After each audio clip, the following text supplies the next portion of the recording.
Okay, baik. Assalamualaikum. So, sekarang ni kita continue kepada question number 10. Okay.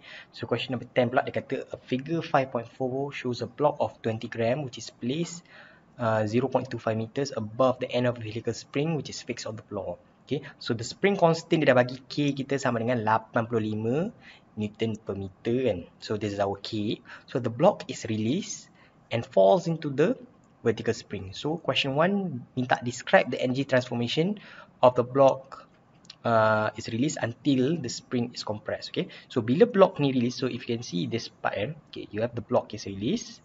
Bila release terjatuh, okay, maksud bila terjatuh tu energy is converted from gravitational potential energy sekarang ni, dia converted into kinetic energy. Okay, then bila they hit the spring, okay, so now our kinetic energy pula is transferred into the helical spring. So kinetic energy kita pula sekarang ni is converted into the elastic potential energy. So sekarang ni bila spring ni compress, semakin dia compress, kinetic energy semakin kurang, elastic potential energy kita semakin tinggi. Okay, so how can you write that in words? So ini adalah question A ni. As the block falls, the gain in kinetic energy equals to loss in potential energy macam kita kata awal tadi. Then when the spring is compressed, the kinetic energy pula decrease and elastic potential energy dia increase. So the maximum elastic potential energy of the spring equals to the loss of potential energy by the block. Okay, so question 1 is just minta describe. Sekarang ni the main question yang kita nak tackle is question B, calculate the maximum compression of the spring. Okay, so what the solution here yang telah saya buat untuk nak korang faham is okay, there's 3 types of situation. Okay, bila block tu paling atas dan bila kita releasekan block tu hitting the helical spring and the spring is compressed. So if you see the initial energy yang ada sini, we only have kita punya gravitational potential energy which is mgh. Kedua, when it hits the spring, kita ada mgh, tapi kali ni h1 lah sebab bukan height dia takkan sama dengan height sini. Okay, mgh1 plus half mv square. Okay, then bila dia compress, kita ada kinetic energy dia. Okay, tapi sekarang ni sebab saya ambil daripada ground, saya ada juga mgh2. Okay, so kenapa saya ambil daripada ground, tak ambil daripada spring? Okay, sebab itu saya akan cerita kat sini lah. Okay, so kita hanya ada H kat sini. H yang diberi kat soalan adalah from spring to object adalah 0.25. Sekarang ni saya ambil daripada ground, daripada ground ke box adalah H0. Ground kepada box to hitting the spring H1 dan ground kepada spring to compress adalah H2. Okay, so mass diberi adalah 20 gram ataupun 0.02 kilogram. Okay, if I want to find the height H sini, okay, is basically kita punya H0 tolak H1, betul tak? So, if you punya H0 sini tolak dengan you punya H1 sini, you can dapat the remaining H lah. Okay, dan X, how do you find X? You find X from H1 tolak H2. Okay, so nanti dia senangkan sikit. Sekarang ni when we do our punya conservation of energy, I can pick at any point. Tapi sebab sekarang ni velocity saya tak ada. I don't have my velocity at point kat sini. So I'm going to pick energy at point 1 kat sini and point 3 kat sini. Okay, so energy initially I have half kx square plus mgh2 sama dengan mgh kosong. Okay, so I can bring the mgh2 over to the right hand side kepada kanan saya. Okay, kanan saya sini saya dapat, sekarang ni saya factorize mg, so saya ada h0 tolak h2. Okay, h0 tolak h2 sama dengan half kx square. Okay, so half kx, kita nak cari x square sekarang ni, tapi kita tak ada h0 dan h2. Macam mana ada dua unknown ni? Tapi kita tahu daripada sini x equals to h1 tolak h2. I can rearrange dia kepada h2 sama dengan h1 tolak x. So bila masuk kat dalam equation ni, saya ada h0 tolak h1 tambah x. Saya tak ada h0, saya tak ada h1, saya tak ada x. So dah makin 3 unknown tak ada. Tapi saya tahu h0 tolak h1 adalah h, which is 0.25. So that's why saya buat macam ni. Barulah kita boleh nampak, barulah kita boleh substitutekan ke dalam ini. Okay, so h0 tolak h1 adalah h lah, 0.25. Okay, so dalam sini ada 0.25 ataupun kita punya h sajalah. Dia ada mg, h sini kiranya h plus X. So what I did was, saya masukkan mg ke dalam, jadi mgh plus mgx.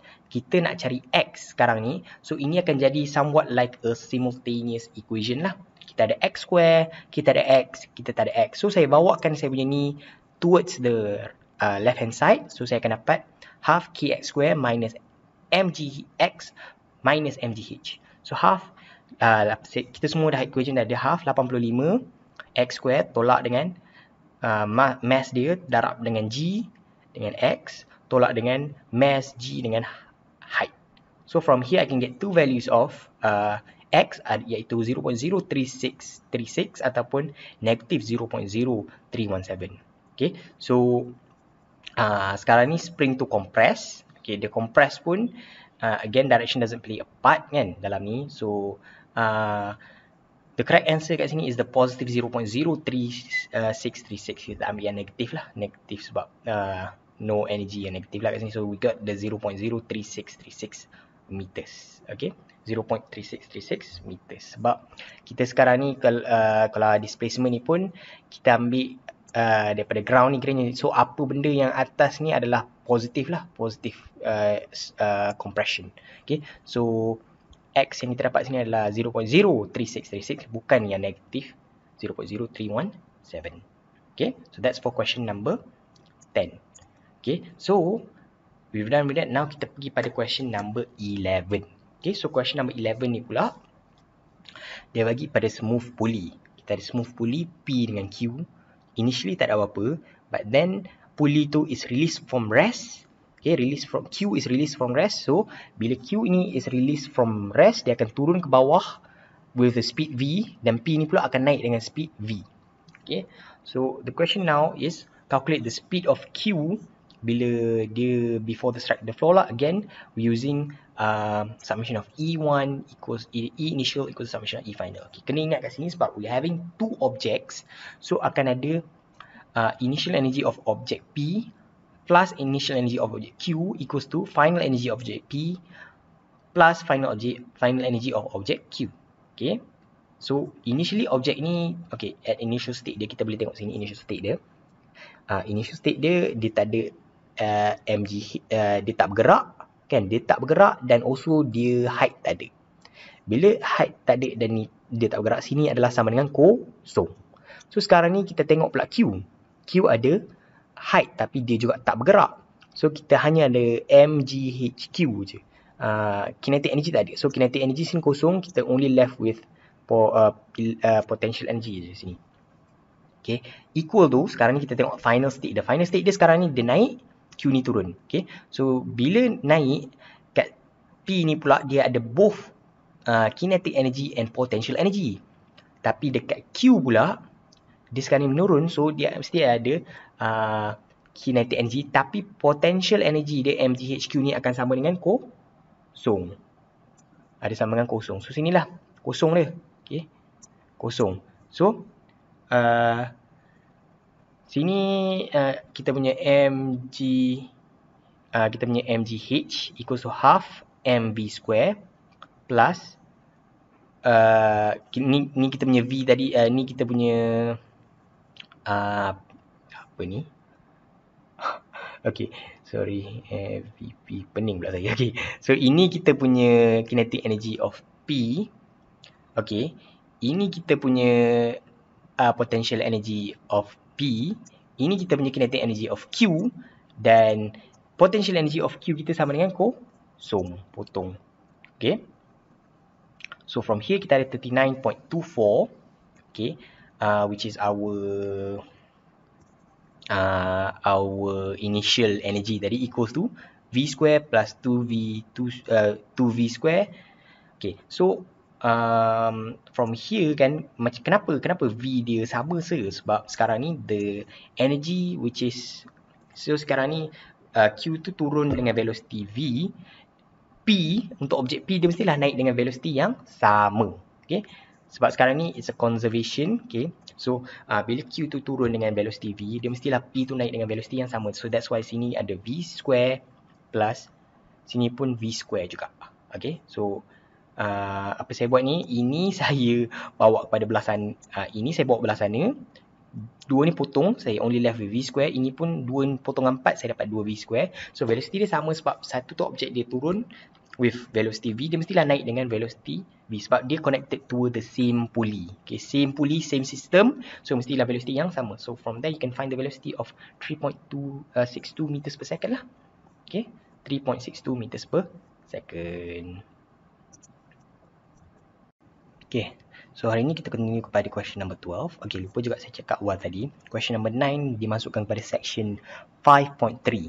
So itu kita akan explore nantilah. So now let's go for question number 12. Okay, so dia kata sini, a dog cheetah, the fastest of the great cats, have the mass of 70 kg and has been clocked running up to 32 meters per second. So question pertama minta how many joules of kinetic energy does such swift cheetah have. Okay, so kita tahu yang cheetah ni pula kita tahu dia bergerak pada velocity 32 meter per second dan kita ada mass dia of 70 kg. So how do you do it? So how do you find the kinetic energy? EK sama dengan half mv square. Okay, so when you calculate half mv square sini, okay, you should get oh mana ke? Okay, you should get, sepatutnya ini 35. Okay, 35840. Okay, so if you calculate this, you should get 3535840 joule. So 35 bukan 2, 35840, atau you can write it as 3.6 times 10 to the power of 4 joules. Sama je. Okay, so now for question number B, by what factor would its kinetic energy change if its speed were double? So kita ada kinetic energy EK sama dengan half mv square. So sekarang ni kita doublekan je dia punya speed. Instead of V, kita masukkan pada 2V square. So kita akan dapat 4V square. So potong 4 dengan 2, so you only left out with 2mv square. So if you compare energy yang ini, okay, 2mv square ni kepada ini, you can see that it increases by 4 times. Okay, kiranya ini darab this part darab 4 baru dapat 2mv square. Okay, so EK increases by a factor of 4 when velocity is doubled. Okay, so when velocity is doubled. So that's for question B of question 12 lah. It's very simple. Okay,